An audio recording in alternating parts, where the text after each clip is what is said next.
Hey everybody, how's it going? Welcome back to the Dwarves. We are on episode 2 of our early preview for the game. Comes out December 1st, which is just in a few days from now. We're continuing our early look, and at the moment we are here. And we need to get all the way over here to Black Saddle. And I didn't do this in the last episode, but just gonna take a look at the entire world here. You can't really go down in this area. I don't know if you can in the future. I haven't gotten that far yet, but for now, you can see the actual map extends much further than just Black Saddle down here where we need to go. So I'm going to zoom in here a little bit, and we can choose the path that we take. So I'm going to just click here first. You reach a small lake by a birchwood. Your feet hurt and your eyes still sting in the unaccustomed sunlight, but a smile spreads across your face nonetheless. You've covered a decent distance on the first day of your big journey. You pitch your camp and lie down to sleep on the hard forest floor. When you awake in the morning, your legs are stiff and achy. Trying not to feel sorry for yourself, you throw your rucksack over your shoulder. You're a dwarf, and dwarves don't complain. Alright, so like I said at the end of the last episode, this part of the game is a little bit of choose your own adventure. You can pick which way to go, and story prompts will pop up. Sometimes you'll actually load into a map and do things. Other times you just pick a selection from a group of selections, and depending on what you choose, different things will happen. So we're going to make our way ultimately over here to Black Saddle, but for now let's just kind of move up. Around midday, with the sun high in the sky and the first beads of sweat appearing on your forehead, you see something move next to the road, a few hundred meters ahead. Some crows are pecking at something in the long grass. So we can walk further along the road. We can leave the road and sneak up on the crows, or observe the scene. Let's sneak up on the crows. The creaking leather armor, the clattering rucksack, and a dwarf's inability to be quiet makes the crows flap around as you move from one bush to another. You give up trying to be stealthy, stand up straight, and see two human bodies in the flattened grass. Okay, well, the stealthy approach didn't exactly work. But that's okay, I guess, because the area we're checking out, everything is dead. So we actually get to load in here and do a bit more exploring in this area. And now, unlike other action RPGs in this genre, usually there's a button you can hold down, to kind of highlight everything in the environment. And from what I've found, this game does not have that. So you actually have to spend the time to kind of examine everything and kind of move your mouse over it.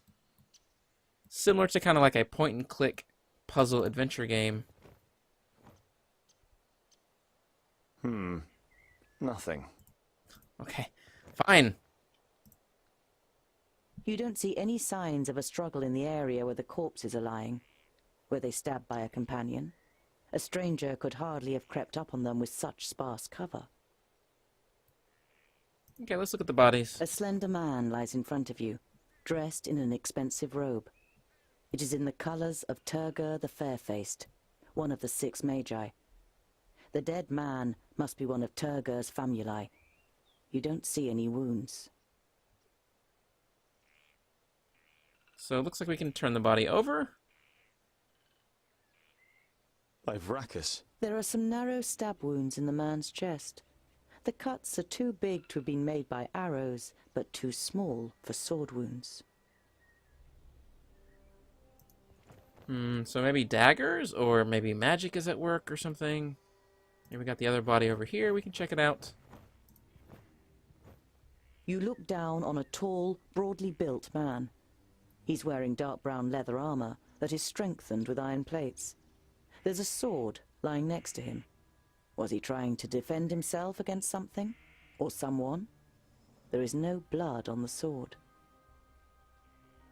Okay, let's roll him over. The man has the same incisions. It's clear that both men were killed by the same weapon. But what that weapon might be, you cannot say. Okay, well, still don't have any answers here. Nothing again. You halt.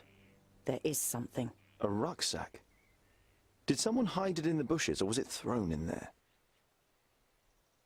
Obviously, we want to search through it. You open the rucksack and recognize that someone has already rummaged through it. As well as some implements and writing utensils, you find a pouch full of gold and a talisman. The gold is proof that this is not a case of robbery. Let's take the talisman. Warmth and a feeling of security flush through your body as you touch the talisman. You feel safer just holding it in your hand. I'm taking you with me. Oh good, we can take the gold too. I was hoping I didn't have to choose. Alright. Got a little bit of XP. Let's see what that talisman was. Talisman of Protection. When damage is received, there's a 50% chance of reducing the damage by 50%. Wow, that's a simple talisman, really? So every time we're hit, half the time we'll only take half damage. That's pretty good. And you can see right now I can only equip one out of one item. So it's equipped right now. And then we can check and see there's another rust sack over here. A rucksack that probably belonged to one of the dead. It seems to have been searched and then thrown away carelessly.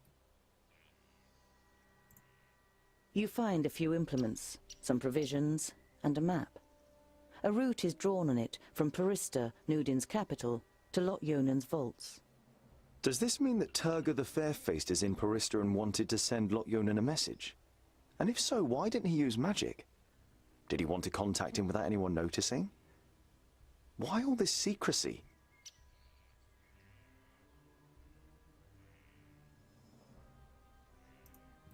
It's a little weird because, as we saw at the end of the last episode, he did contact him by magic. And so it seems like he was trying to do both, contact by magic and also send a mage.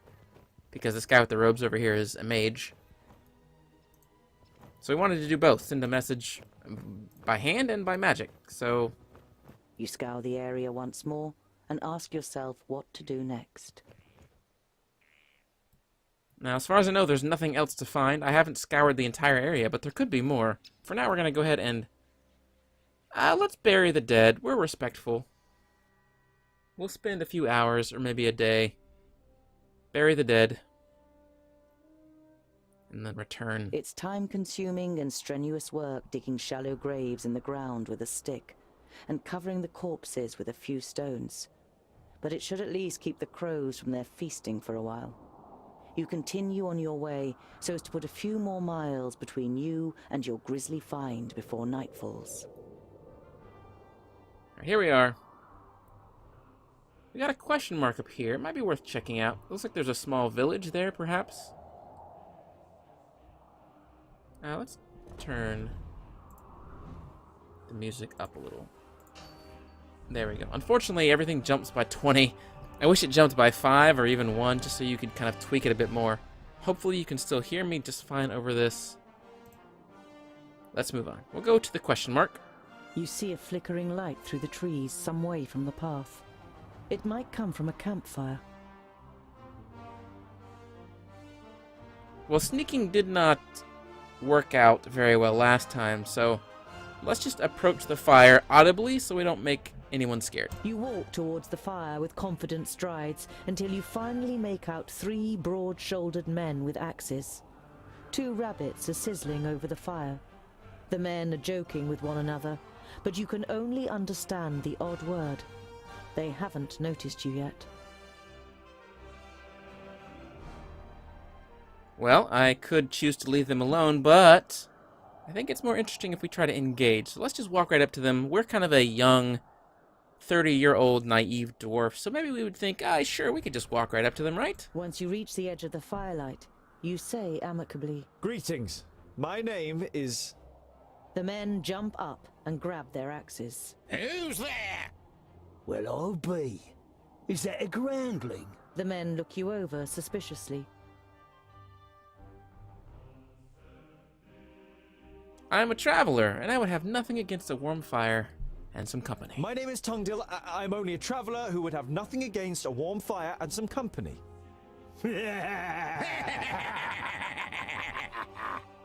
A groundling wants our company. We are honest, hard-working men. Why would we have anything to do with groundlings? Be off with you. The man strengthens his grip on the axe and passes his tongue over his yellowed teeth while keeping you in his sights. Okay, well, clearly they don't want me around.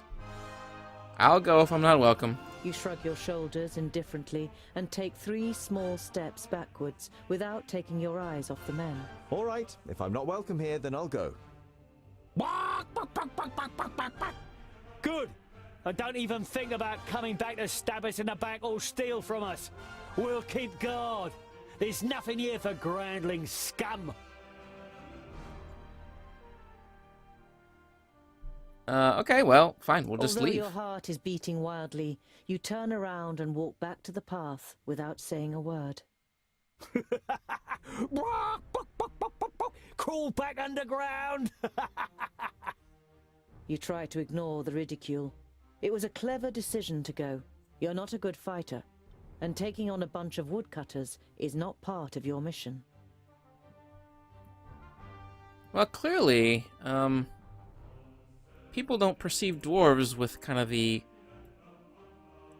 good favor that the people of our home vault see us. So maybe we need to step very cautiously around people in the future. We can go to Goldwater or to the farmstead. Let's head just to Goodwater. Oh, Goodwater.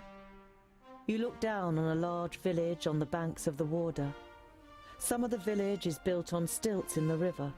A wooden bridge spans the fast-flowing water. A huge wooden palisade has been erected to protect the village from attack. Okay, let's head under the gate. Maybe this group of people will be nicer. The guards on the palisade are watching you. Their armor looks well cared for and well made. The smith who made them knew what he was doing. You conclude that the men depend on the protection the armor offers and aren't just wearing them to look good. They're certainly not villagers.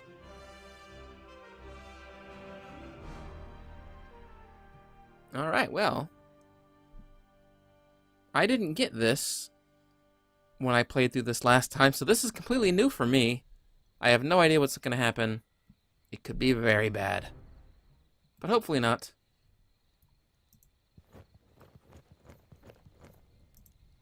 Here, let's walk really slowly. Just kind of walk right up to the gate. Try not to be sneaky. Is there anything I can look at? Oh. Let's examine the bushes. You have spent the last nights under bushes on the hard, cold ground. You are yearning for a good meal and a real bed. Okay, fair enough. Let's walk right up to the gate. The double gate is made of strong planks, sturdy but still much less solid than the fixed parts of the palisade. Security has been forgone here for practical reasons. Never a good idea when building fortifications. Really? Because that looks like a pretty good wall to me. Orc skulls. You're not sure it's wise to taunt the beasts with the severed heads of their fellow kind. Okay, let's talk to the guards. Some of the guards begin to whisper as you near the gate. Hello up there. What brings you to fair good water? And have you seen any orcs on your travels, groundling? The man leaning over the palisade eyes you up and down carefully. Please let me in. I don't want to spend the night out here. Goodwater is well known for its hospitality. A fact that you've just made up yourself. Let me in, and I will tell other travellers all about it. I regret to inform you that we cannot allow you to enter. The gates stayed closed once night has fallen. There is certainly no regret showing in the man's face.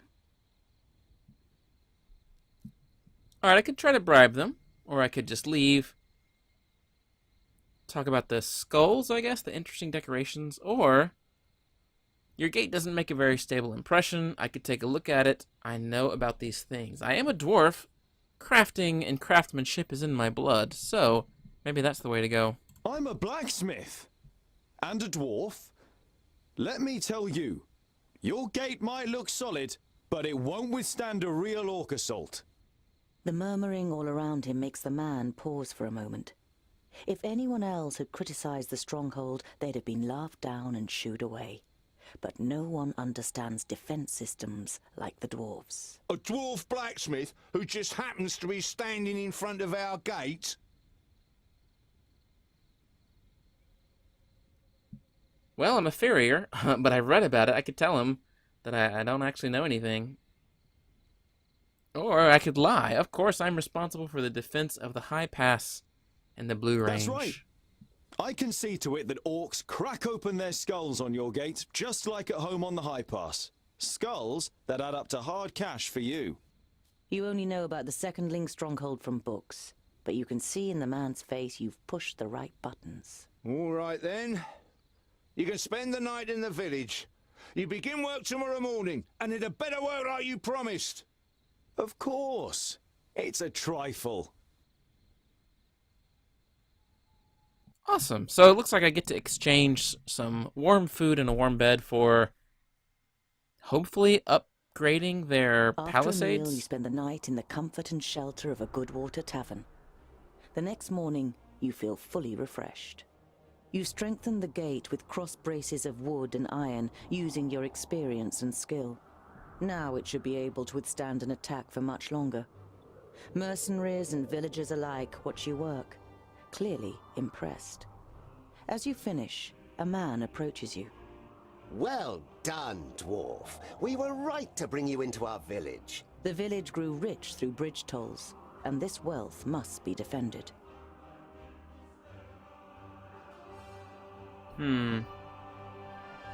So we can just leave, or we can ask for a bit of money. I've spent almost half an orbit strengthening the gate. How about a bit of compensation? The council member's face darkens. We've paid for food and lodgings, and because we're generous, we've also thrown in the bridge toll. Good day, Mr. Dwarf. Alright, so that didn't quite work out, but that's okay. We got a little bit of experience. How close are we to leveling up? Not very close. But that's fine. Okay, so provisions. Automatically heals injuries during journeys. So if we're fighting and we have provisions, that will heal us. We don't have any relationships yet. We don't really know anybody yet. Gold, obviously, we know. Alright, so let's continue on our way. So, we'd head directly there. Maybe kind of come down this way. An uneasy feeling has been your constant companion since you left Goodwater. Every little sound in the forest makes you fear you've been discovered by a horde of orcs. But you reach the end of the day without bumping into any of the greenskins. It seems as though Vrakas has granted you one more day in Girdlegard. As night begins to fall, you pass a large oak tree and decide to call it a day. Near the oak tree is an abandoned camp with a fireplace, which appears to be a couple of days old.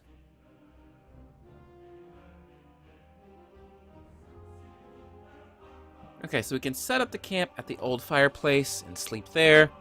Put up camp at the place and try to stay at the fireplace and try to stay awake. Or set up camp hidden in the crown of the old oak tree.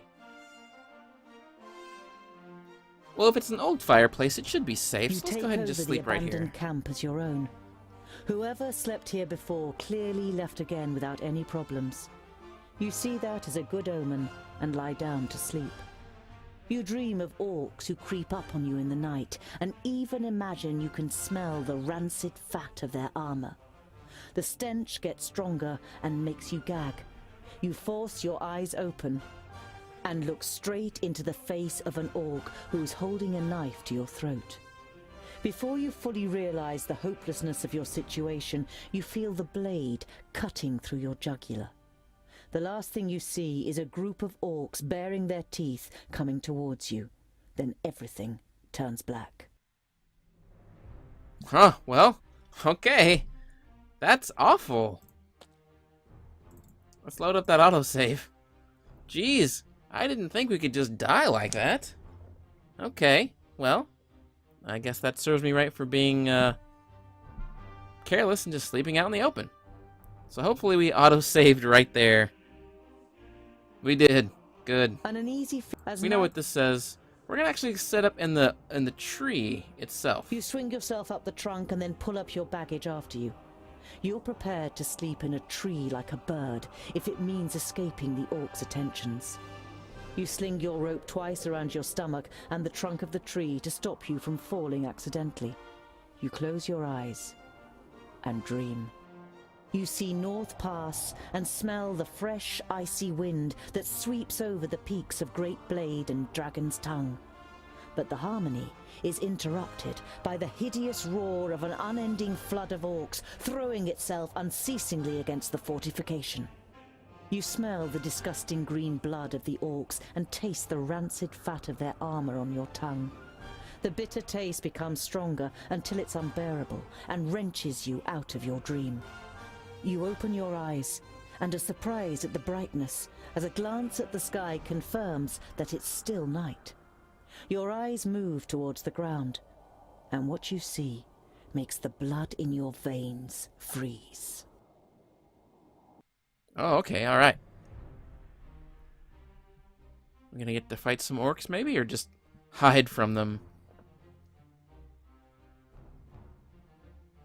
So I'm glad that there was an autosave right there, because while I do understand kind of that choose-your-own-adventure feel, it would be bad if I had to go through several different areas again just to get the one, like, just to get back to that one point there.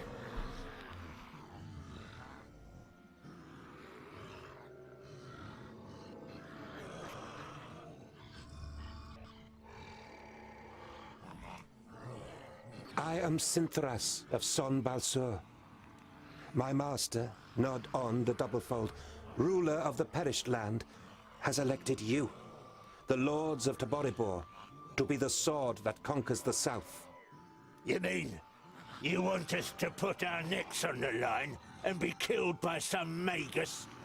Lot Yonan and the others will be taken care of. Your task is to create a diversion in the south until my master's plan succeeds. And which of us is the leader? The one that conquers the most land. So Kragnar will be the new Grand Lord. He glares at Ushnots and Bashkug. The Kragnar Shore tribe will conquer the most land. Never! We will overwhelm the cities of the Red Bloods quicker than you can suck the marrow from a bone. We shall see. You can't believe what you're hearing. If the beasts of Tion ride into battle together, catastrophic cycles lie ahead for Girdlegard.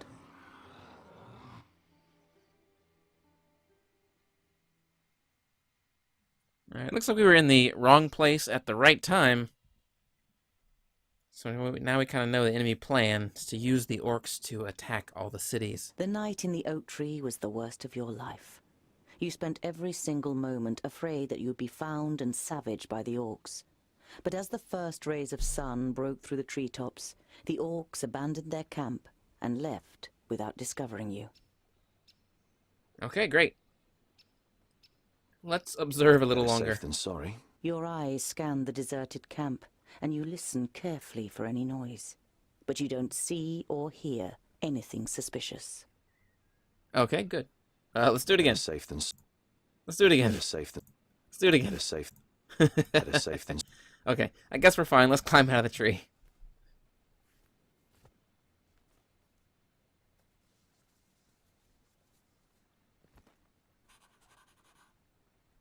Alright, so now we can perhaps look around, see if there's anything to see.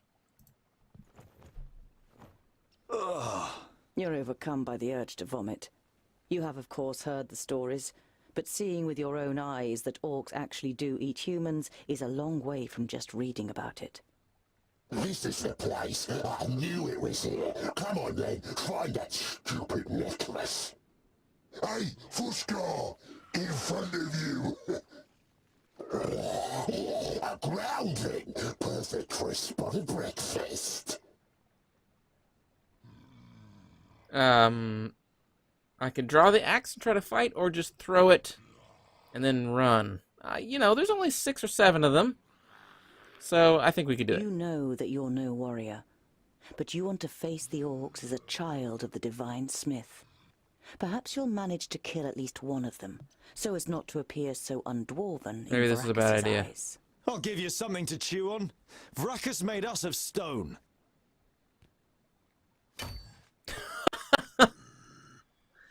Okay, well, that's not too great.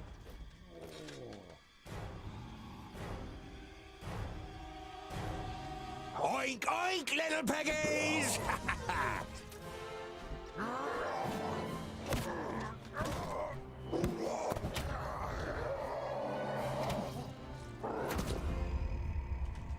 My Barrowin's beard!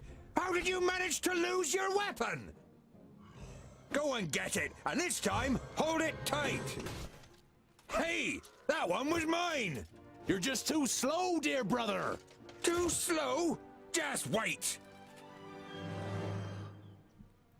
Alright, so we've managed to meet some other dwarves here, and now we have 3 different enemies, or 3 different allies What now? to control. So we have Bondale, Huh?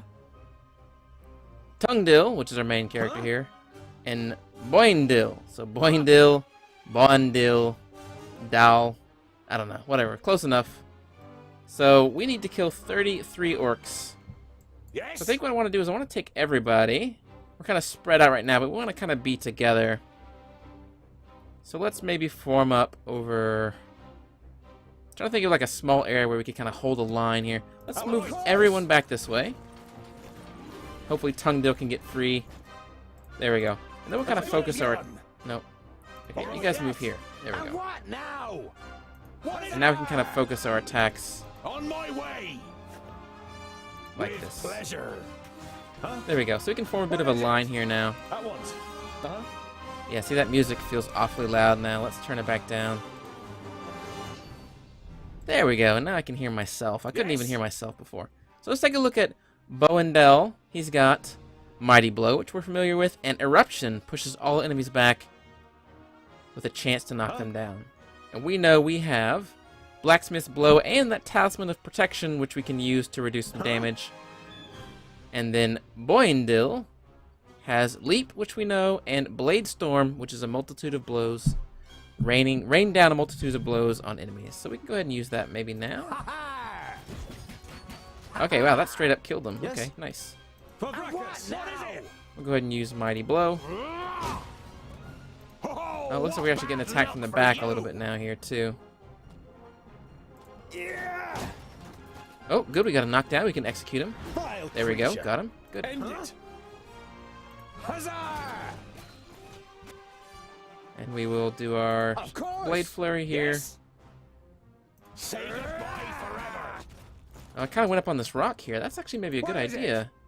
Let's push Tungdil. He's not that great of a fighter. Let's push him up on the... You very hard. Oh, can we get up there too? Okay, good. So Attack. you can get up there. You can fight. Huh? And then we can just leave, I think, this guy down on the ground. He seems like he's a bit more capable than the rest are. And he can always leap up anyway, so we can actually leap him up right here. Oh, actually knocked my ally back. That's all right. What is it? All right. As good as done. I already got 8 of them down, so things are going pretty well. Try to use the knockback.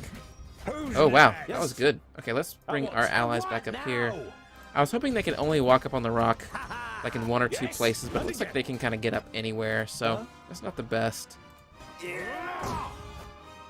Huh? Come here, you. This Blade Flurry, Blade Storm is actually really strong. And just kind of cleaving through orcs over and over again. That's really cool. Say goodbye forever. I need help over here. Uh-oh. Let's go ahead and use our talisman and perhaps run him away. Too easy. Because again, if he goes down, that's kind of the end of him. So we'll try to interrupt With or pleasure. intercept with the other 2. Of course. Uh-oh. That's bad. Come here, you. Yeah. There we go. Knocked him down. At once. Alright, we're just going to provide some space for Tungdil to heal a little bit. Huzzah! There we go. Oh, what bad luck for you. Understood. Uh-oh. End it. We got more guys coming already. I can't do that yet. Yeah, okay. That's not going to be good. Let's run him back On my over way. behind What is it? Boindil. And maybe he can interrupt Come or here, intercept you. these guys. I didn't Okay, try good. very So he hard. interrupted a few. What's his name? Up here is doing fine. Boindal. Let's go ahead and use cleave. Yes. There we go. Huh? What is it? And then we'll cleave this one as well. Yeah. Oh, good. Instantly killed him. We could maybe oh no, there's 3. What Okay. is it? I was thinking we could send Tongdil over there to attack like an archer, but there's so many of them. Alright, good. Now. So Understood. let's maybe send both of them over here. Now that he's healed a little bit. That's so cool. All right. The targeting can be a little wonky, I guess is the term for it. You can see now I can't actually target this orc, but if I turn the camera here, I can. Hopefully that gets fixed by the time the game comes out. Again, this is a preview build. It's not really up to date. It's a little bit behind, so it's very likely that things like that will get fixed as we go. Ooh, let's actually turn around and hit him. Forever. Yeah. Pow! Another one bites the dust. Okay, we got the cleave, or mighty blow we can use. Good. And there's only about 6 left. Pow! Another Ooh, one look at that. bites the Took his dust. head right off. You see that head right there? It's awesome. What is it? What is it? Alright, so it looks like this side's pretty clear. We can send Boindall over here now. Pleasure. Kind of go ahead and mess them up. And then they'll continue double teaming. There's that mechanic again, kind of forcing him backwards. Yeah. There we go. Knocked him off the cliff. And what now? And we'll run Boindall over there as Come well. here, you. And Tungdil, we'll kind of just, we'll move over there, but we'll leave him in the back so he can heal a Too little. easy. Understood. What is it? Huh? Yes? Oh, maybe he can execute. Oh, there we go. Good, looks like we're done. Oink oink. That's all? No more orcs? Well fought, young friend. Do you happen to be Tungdil? Well fought? But he fought like a... Boindale, what do you expect? He grew up amongst the humans. Who are you and how do you know my name? My name is Boindal Hookhand of the clan of the Swinging Axes. This is my brother Boindale Doubleblade. We've been sent to find you. Call me Ironheart. Are there any more piggy snouts around here? You turned up at just the right moment. But are you sure it's me you're looking for? The High King Gundrabur sent us to fetch you and bring you to Ogre's death in the Secondling realm in the south. So he received the letter from my master. And am I a secondling? Well, something like that, I guess. What does the king want with Then me? my family was found and the High King wants to bring me back to my clan. No, you're not a secondling. You're a fourthling. And you're a... The High King will tell you all about that once we get to Ogre's death. We should get going. There was a meeting last night. The Elfar serve a certain Nod-On who calls himself Lord of the Perish Land. They have enlisted 3 orc hordes to cause unrest in the south. Did you hear that, Boindal? Piggy snouts! The Elfar from Son Balzur and the Orcs from Taboribor are working together? And could ally with the Orcs from the Perish Land. The twins look at you solemnly. You all know what that would mean for the people of Girdlegard. We've got to... Yeah, I know what you're gonna say. But it's our duty to get you to the Ogre's Death Fortress in one piece. I thought the duty of dwarves was to protect the innocent in Girdlegard. Lot Yonan and King Brawron will take care of the Orcs. We 3 must be careful. You're not exactly a warrior. But he has broad shoulders and broad hands. There's hope for him yet. So when you've got the chance to split a few orc skulls, you should take it. I would be happy to follow you into the realm of the Secondlings. In truth, there is nothing I would rather do. But first, I must travel to Blacksaddle and return some things to a former famulus of Lot Yonan. Blacksaddle isn't exactly on our way. It's on my way. We can head south as soon as I've carried out Lot Yonan's orders. Well, he's certainly got the stubbornness of a dwarf. Perhaps we'll be able to make a real dwarf of him on the way. All right, we'll accompany you. The sooner we find that famulus, the quicker we can get back to the mountains. I'll have to send Lot Yonan a message by carrier pigeon on the way. And if we happen to stumble upon a couple of orcs... I like you, but we'll have to find you another name. Bolafar. It's about as good as Lipsmith, Paddletosh, or Blufflegrump. It is stupid, senseless, and definitely not a name of honor. What are you good at? I'm good at reading. Reading? You're a scholar?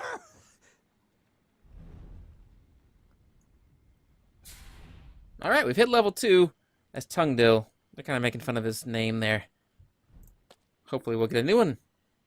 Alright, so now we can see you can pick some abilities, and each time you gain 2 different levels, you can gain a specific ability. So we can sweep. Tungdil sweeps an enemy off of his feet, or cleave, a lateral blow, dealing damage to several enemies and knocking them sideways. So we know for sure that if we can knock an enemy off their feet, we can instantly kill them. So I think sweep is a pretty good ability. Let's go ahead and take that and continue. And then here's what we found. We found 23 provisions, 320 gold, and then a talisman of healing, a 10% chance to regenerate 10% health during a successful attack. So I guess when you attack someone else.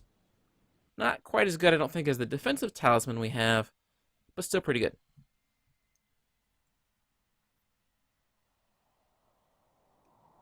Alright, so now we have the world map once again. We have 2 main quests. We can return the quest that we can return the Russak to the Famulus, or we can hunt down the Orcs. I'm not sure what we want to do.